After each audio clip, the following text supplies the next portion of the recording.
Entrevista. Muito bem, vamos conversar a partir de agora por telefone com o escritor, jornalista Marcelo Duarte.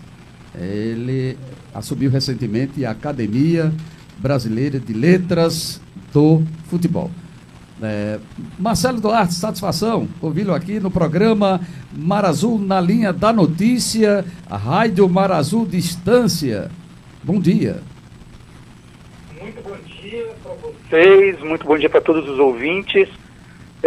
Vocês estão num estado que eu amo tanto, então é um prazer falar com vocês.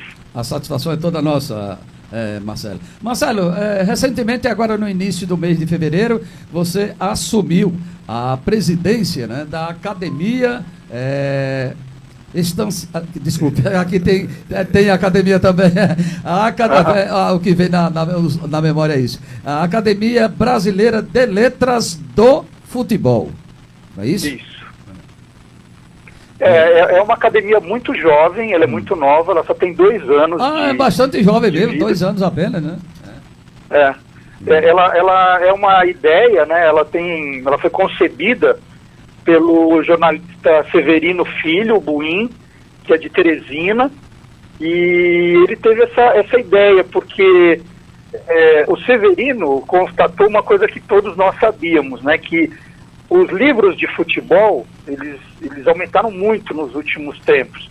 Era um gênero literário muito pequeno, mas de 20 anos para cá, ele teve uma explosão, muitas biografias de jogadores, muitos livros de histórias dos clubes de futebol, de casos engraçados do futebol.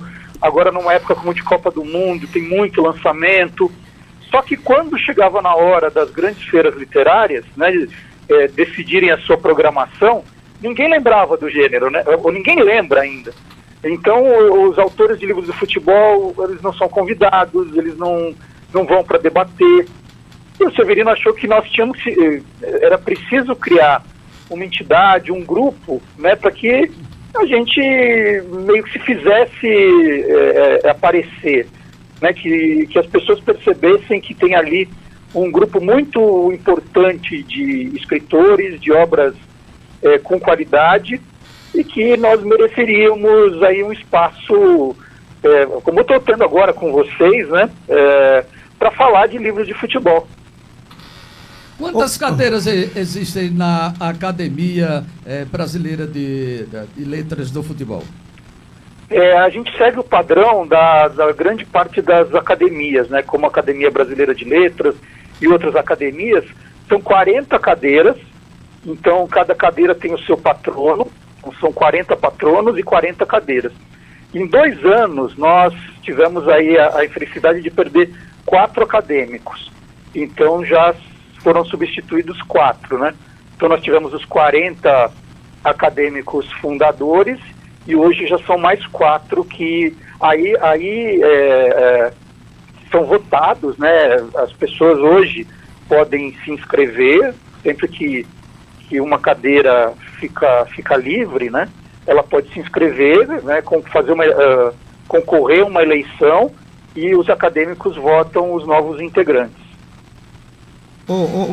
Marcelo, nós conhecemos grandes nomes da literatura do futebol, Juca Kfouri, Hilário Franco, PVC, né, Zé Roberto Toureiro, Luiz Schwartz, Sérgio Rodrigues, Rui Castro, que escreveu a biografia de Garrincha. Dessa turma, alguém participa dessa academia?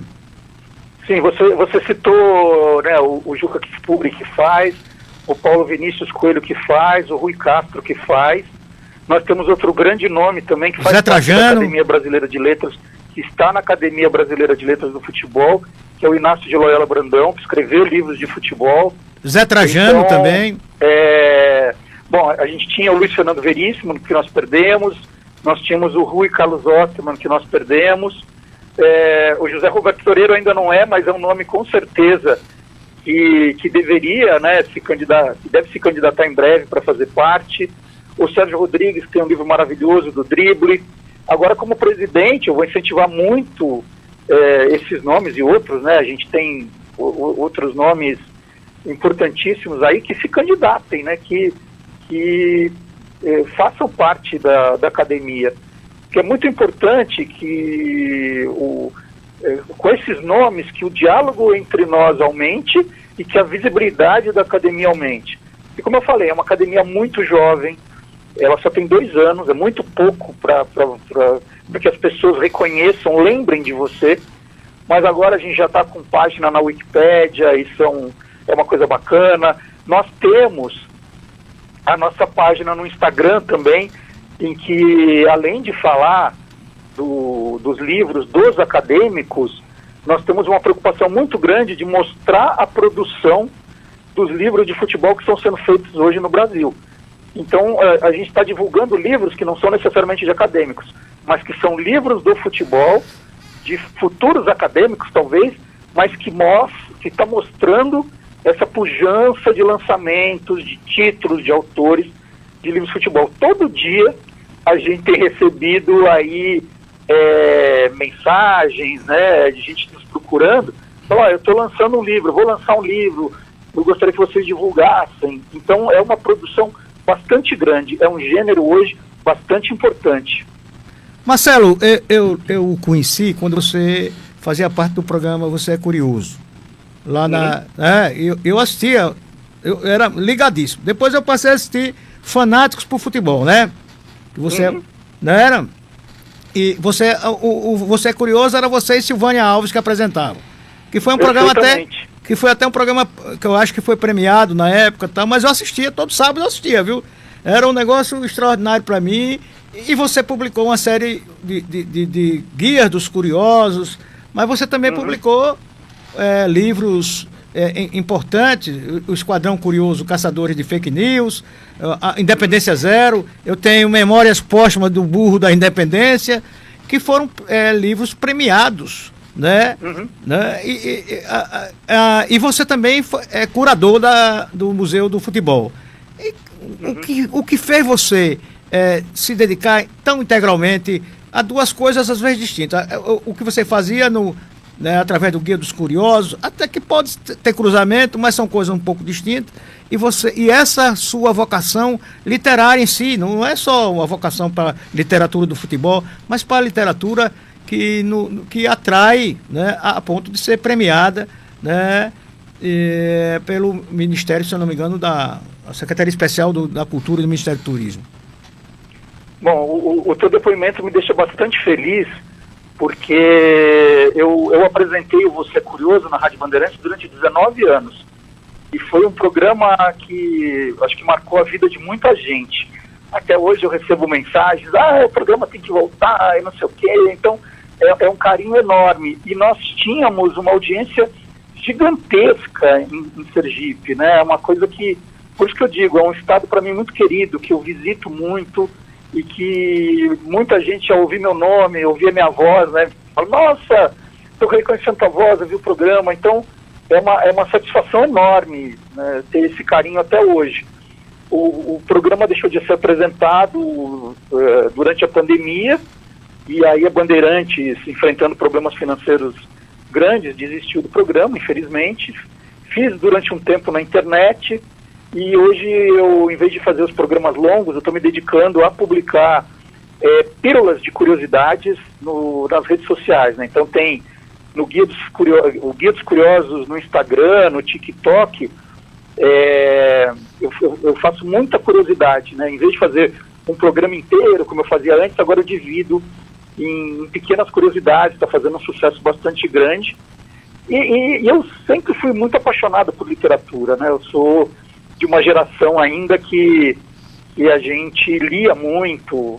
Hoje tem muita gente que ainda lê, mas isso vem diminuindo. Então, eu era o que a gente chama de rato de biblioteca, né? Que ficava nos intervalos da escola na biblioteca, lendo livro. E aí sempre me interessei muito por literatura e queria me especializar na literatura juvenil, que eu sempre gostei bastante. E acho que se um garoto se apaixona nessa faixa dos 10, 12 anos por livros, né, nessa faixa, ele vai ser um grande leitor. Então eu tenho me dedicado muito a isso, gosto muito de escrever, estou sempre com livros novos nessa faixa, sempre tem coisa nova. E o futebol também, né? Sempre foi uma paixão muito grande. Meu sonho de vida, de criança, era trabalhar na revista Placar, que era a revista que eu mais amava. E trabalhou, né? E eu consegui realizar esse sonho. Eu trabalhei na revista Placar, eu passei por todas eu fui estagiário, fui repórter especial, editor especial, redator-chefe e diretor de redação. Meu caro Marcelo Duarte, essa revista Placar era a revista mais procurada pelos amantes do futebol. Você atuou nessa revista Placar, como também na Playboy, né, na revista Veja. Que fato você destaca pela sua experiência no futebol, de alguma matéria que você fez para a revista Placar? Eu ganhei alguns prêmios internos, né? A Editora Abril fazia uma premiação interna e eu fiz uma investigação bastante grande sobre corrupção dentro do futebol paulista. Essa matéria foi premiada. Tem outras entrevistas, eu fiz uma sobre doping também, como funcionava o controle antidoping, foi uma matéria premiada. Eu entrevistei muita gente, cobri 5 Copas do Mundo presencialmente, 2 pela Placar, 3 pela ESPN Brasil, e depois essa bagagem na Placar me permitiu fazer durante 12 anos o programa Loucos por Futebol também, que me fez viajar o Brasil inteiro, fazendo reportagens, mostrando esse lado curioso do futebol também. Eu sou apaixonado. Então sempre trabalhei bastante, sempre fiz coisas diferentes e assim a profissão, assim eu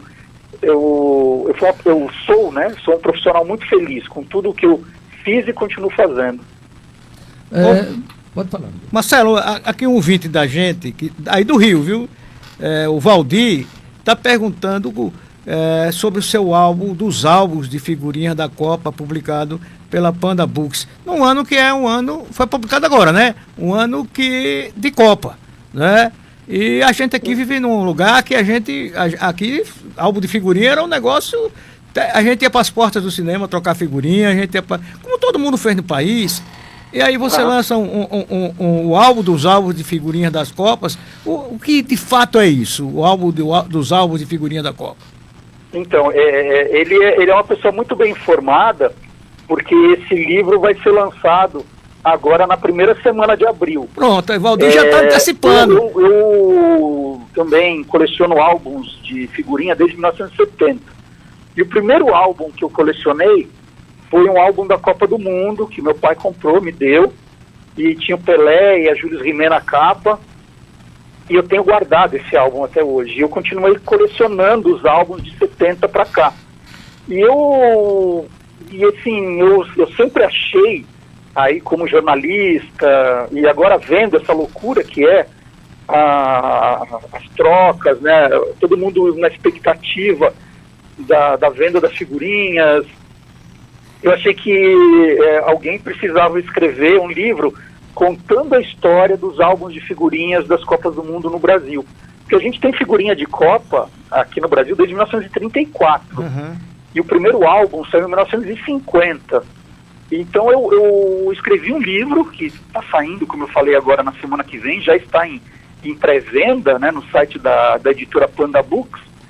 É um livro de 150 páginas em que eu vou contando toda a história dos álbuns de figurinha no Brasil, todas.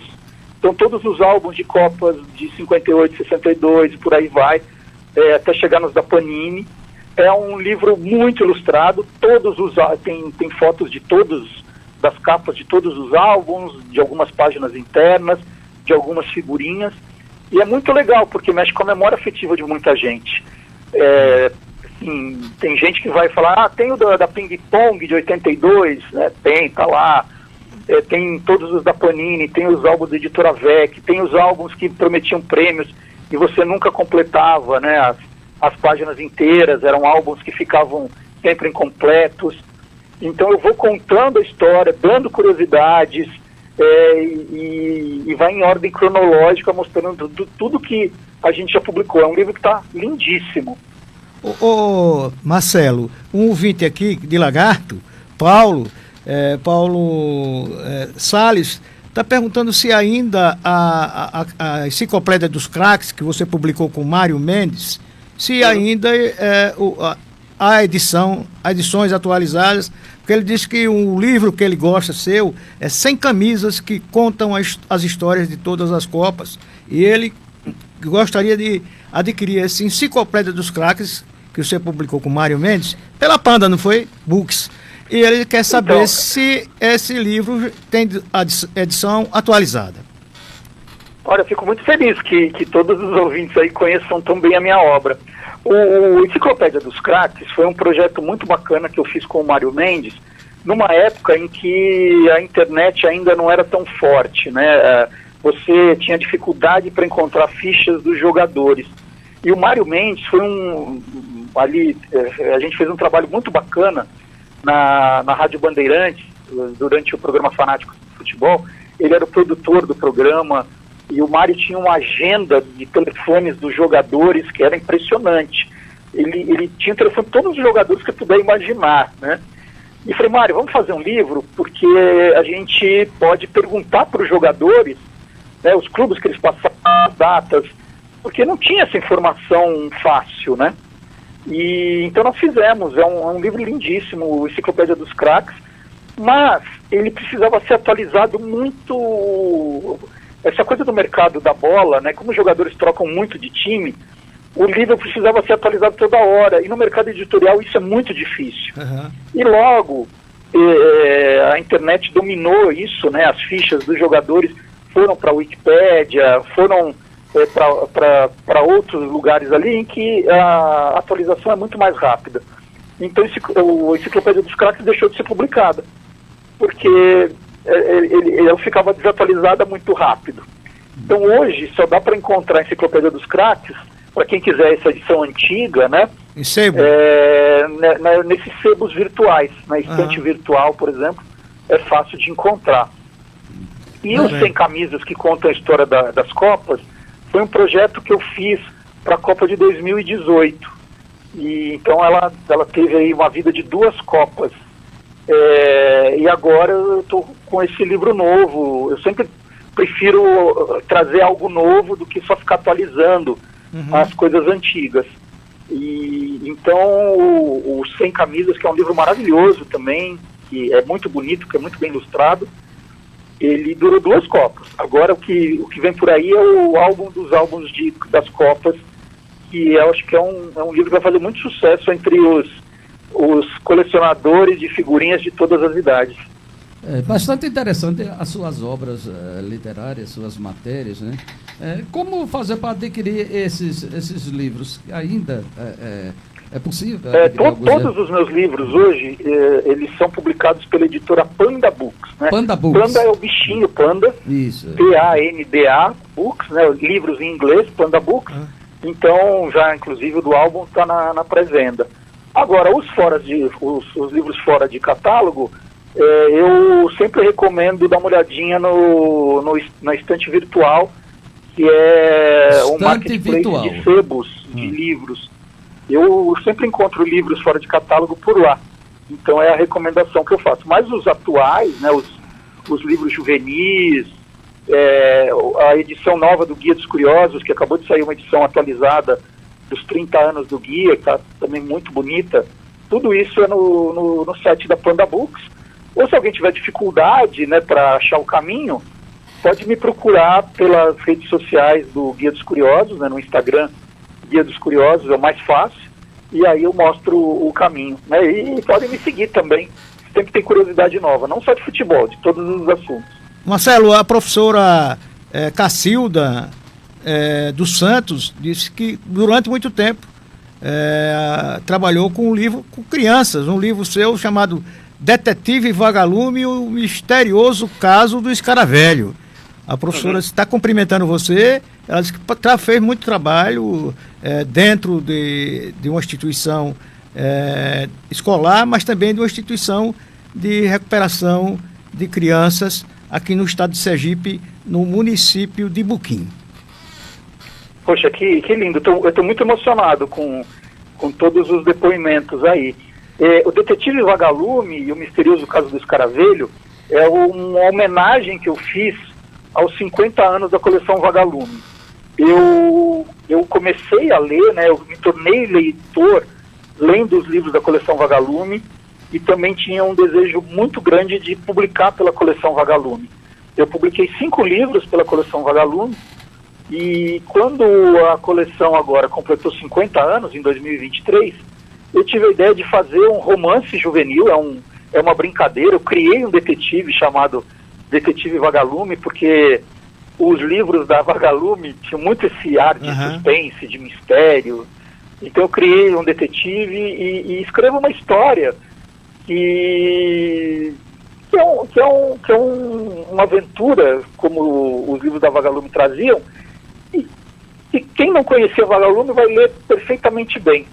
Agora, quem viveu esse momento da Vagalume, quem lê os livros da Vagalume, vai ver várias referências ao longo do texto, que vai mexer muito também com memória afetiva ali, que é uma coisa que eu gosto muito. Então tem várias referências a livros, autores da Vagalume ao longo do texto, né, e é uma grande brincadeira. E esse livro, eu estou muito feliz com ele. Eu fiquei sabendo que um dos maiores grupos de educação do país adotou o livro. Então, assim, crianças do Brasil inteiro vão ler esse ano o Detetive Vagalume. Então, é uma lembrança que eu fico muito feliz. Aí é bom que uma professora de Sergipe... aí também. Bom que uma professora de Sergipe se antecipou, né? E adorei essa história. Agora, em 2021, você publicou um livro que eu acho interessante, é o título dele. Eu não li esse livro, mas acho interessante. Eu já vi até em algumas vezes, mas não comprei. Memórias Póstumas do Burro da Independência. Esse livro pensava sobre o quê? Com esse título? Esse é um livro infanto-juvenil, né, que está nessa faixa do infantil para o juvenil, que foi lançado para a comemoração dos 200 anos da independência do Brasil. E é um dos livros premiados pelo MEC. Eu fiz uma brincadeira que contando a história da independência do Brasil, né, que tem vários livros, todos maravilhosos, mas eu fiz o livro, uma brincadeira contando a história da independência do ponto de vista do burro que estava carregando Dom Pedro I no dia 7 de setembro de 1822. Embora a gente veja aquele quadro, Independência ou Morte, Dom Pedro I num cavalo, todo bonito, grande, ele estava voltando de Santos, né, pela serra, uma viagem puxada, ele estava voltando nas costas de um burro, né, de um burrico ali, que era o animal que conseguia fazer aquele trajeto com alguém nas costas. E isso pouco se fala, né, a gente costuma olhar aquele quadro do Pedro América achando que aquela é a cena da independência do Brasil, e aquilo não é exatamente a verdade. Então eu conto, né, com, lógico, uma linguagem bem humorada, com com trocadilhos. Eu conto toda a história do que foi o 7 de setembro, mas do ponto de vista do burro, né? Então é engraçado, porque o burro vai narrando a história e ele está muito cansado, ele está carregando Dom Pedro I ali, que estava com dor de barriga, e ele falou que isso era um problema para ele também, porque a viagem não estava sendo nada agradável com o que estava acontecendo ali em cima dele, e eu vou narrando, e é um livro que ficou engraçado, ficou divertido, muito bem ilustrado. Então é uma brincadeira muito divertida também, uma leitura muito divertida. Olha, está aqui o Luiz Delfino, que morava em São Paulo, está aposentado, voltou para Sergipe, ele disse que é de Umbaúba, eu conheço ele, até porque é meu parente, e ele disse que eu gostava muito de ouvir o programa É Brasil, que não acaba mais. Uhum. Na Band News, não era FM? Não era? Foi na Band News FM, mas ele morava em São Paulo. Ele morava em São Paulo. Apresentei ao lado de pessoas incríveis da Band News, né, o Luiz Megali, depois a Maiara Bastianello, depois a Débora Alfano. Foi um programa que ficou 10 anos no ar, também foi premiado, e era um programa único no rádio, porque o rádio acaba falando muito do hard news, né, que a gente chama, que são as notícias do dia, ou do noticiário local, né? A gente sempre acaba ouvindo o rádio para saber o que está acontecendo ao nosso redor. E esse era um programa diferente, porque a Band News era uma rede de rádio, então nós tínhamos repórteres em, acho que 8, 9 capitais, e eu queria fazer um programa, eu sugeri um programa que usasse toda a rede para fazer um programa de variedades, porque eles fazem lá os programas, mas é sempre com notícia do dia, inundação aqui em Salvador, tiroteio aqui em Curitiba, e não, eu queria fazer um programa usando os repórteres da rede para uma coisa divertida, engraçada, e ia ao ar no final de semana para aliviar. E foi um programa também que marcou bastante a rádio ali. Nós tínhamos uma audiência enorme no É Brasil que não acaba mais. Okay. Então isso também era um motivo de muito orgulho para mim. Infelizmente nosso tempo aqui acabou, Marcelo, mas foi bastante interessante essa conversa com você aqui, não é? Não só falando de futebol, você é um escritor e jornalista versátil, a gente percebe isso até pelas suas obras, né? E programas de rádio que você apresentou, né? Mas foi um prazer, Marcelo, a sua participação aqui no programa Mar Azul, na linha da notícia da rádio Mar Azul FM, aqui da cidade de Estância, no estado de Sergipe. Muito obrigado pela sua... E com tantos leitores e ouvintes aí do outro lado, foi mais fácil, né? Muito mais prático. Muito obrigado. Mas Marcelo, durante muito... Como eu disse, Sergipe para mim um estado que mora no coração, por tudo que eu vivi no tempo do Você é Curioso, e agora sim, isso está se alimentando cada vez mais nas viagens que eu faço, nas pessoas que falam comigo, né, nessa entrevista que foi muito, muito boa, né, poder falar um pouco do jornalismo, da Academia Brasileira de Letras do Futebol, da minha produção literária. Então eu agradeço vocês, desejo um bom final de semana para todos. Para você também, Marcelo, e o pessoal lembrando aqui do tempo da Rádio Liberdade, que era quem transmitia, quem retransmitia era da Rede Bandeirantes, quem fazia a rede aqui. Mas o nosso tempo acabou e a gente agradece a sua gentileza, a sua disponibilidade e sucesso, viu, cara? Okay. Aí então conversamos com o escritor e jornalista Marcelo Duarte, ele é o presidente da Academia Brasileira de Letras do Futebol. Olá, me chamo Emily e hoje vim falar sobre a importância de ter um plano funerário e como isso pode garantir a tranquilidade em um momento tão difícil. Você sabia que ao planejar com antecedência você não só evita imprevistos, mas também proporciona conforto e tranquilidade para seus entes queridos? O melhor de tudo é que você pode escolher quais opções se adaptam melhor à sua família e parcelar de forma acessível. Entre em contato com o PAF para agendar uma visita e descobrir qual plano mais se adapta a você.